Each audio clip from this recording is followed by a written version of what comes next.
काळे झेंडे दाखवून निषेध व्यक्त केला आहे. विश्वासात घेतलं नाही जात अशी भावना आहे. मोठी घोषणाबाजी देखील त्यांनी केली. गेली 8 तारखेपासून आम्ही महाराष्ट्रामध्ये दौरा करतो. जनसन्मान यात्रेच्या निमित्तानं ज्या भागामध्ये आमदार आहेत, ज्या तालुक्यामध्ये आहे, तिथले प्रश्न सोडवणं, जाणून घेणं, यामध्ये पदाधिकाऱ्यांचं काय म्हणणं आहे, त्या भागामध्ये कोणता मेजॉरिटीनी विषय असेल त्याच्या संदर्भात संबंधित सर्व लोकांशी चर्चा करणं, असे ते उपक्रमाच्या माध्यमातून चालू आहे. हा आमच्या पक्षाचा कार्यक्रम आहे.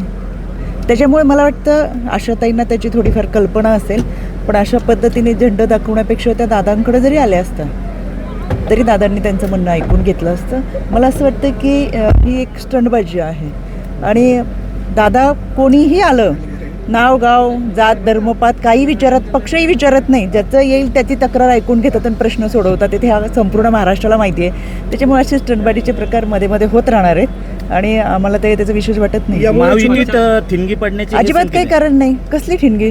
हा पक्षाचा दौरा आहे. त्या प्रत्येक पक्षाला त्याचा अधिकार आहे.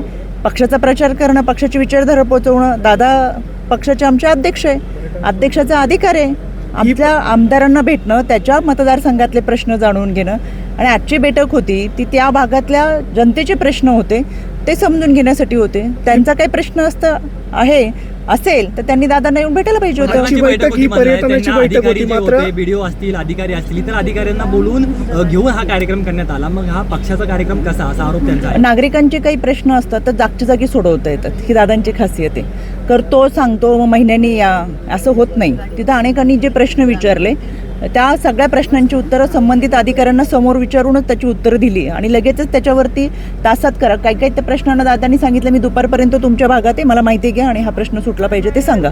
इतका त्याचा परिणाम अधिकारी जर असेल तर होतं. शासकीय कार्यक्रम हा कोणताच नव्हता.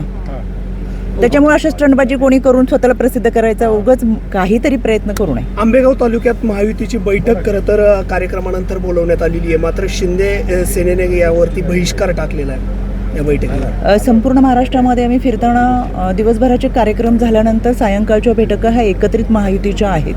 सर्व बैठकींना उत्तम प्रतिसाद मिळाला. मला माहीत नाही आता हे तुमच्याकडून समजते, अशा पद्धतीने होणार नाही, कदाचित चुकीची बातमी पण असू शकते. एकत्रित बैठका सगळीकडे आजपर्यंत तरी झालेल्या आहेत. मुख्यमंत्री महायुती ही भक्कम आहे, एकत्रित आहे आणि व्यवस्थित आहे. अशा कोणी जर विरोधक अफवा पसरत असतील तर ते चुकीचं आहे. राष्ट्रवादी पक्ष हा मुख्यमंत्री नाव मुद्दामून टाळतोय लाडक्या बहिणी योजनेमध्ये.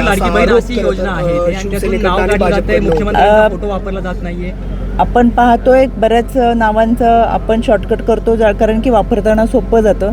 पण आम्ही सगळीकडे मुख्यमंत्री लाडकी बहीण योजना म्हणतो. आता अटल सेतू, अटल बिहारी वाजपेयी नावाशिवा फार मोठं नाव आहे. आपण म्हणताना फक्त अटल सेतू म्हणतो. त्याच्यामुळे या योजना सहजासहजी प्रत्येकाच्या ओघाणी तोंडात येतं ती लाडकी बहीण. पुढची योजना हे नाव पण आपण घेत नाही. तर आम्ही वापरताना सगळीकडे मुख्यमंत्री लाडकी बहीण योजनाच वापरलेलं आहे. अंजली रमणींनी सूरज चव्हाणांवरती अनेक आरोप केलेले आहेत, त्यामुळे त्यांच्यावरती आरोप केलेले. मला वाटतं सूरज चव्हाण माझ्यासोबत आहे, ते चांगलं उत्तर देतील.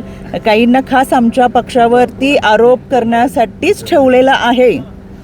त्याच्यामुळे त्यांना आरोप करू दे. विरोधक जितका आम्हाला विरोध करतील तितका आमचा आत्मविश्वास दुणावतो. विरोधकांना देखील शुभेच्छा.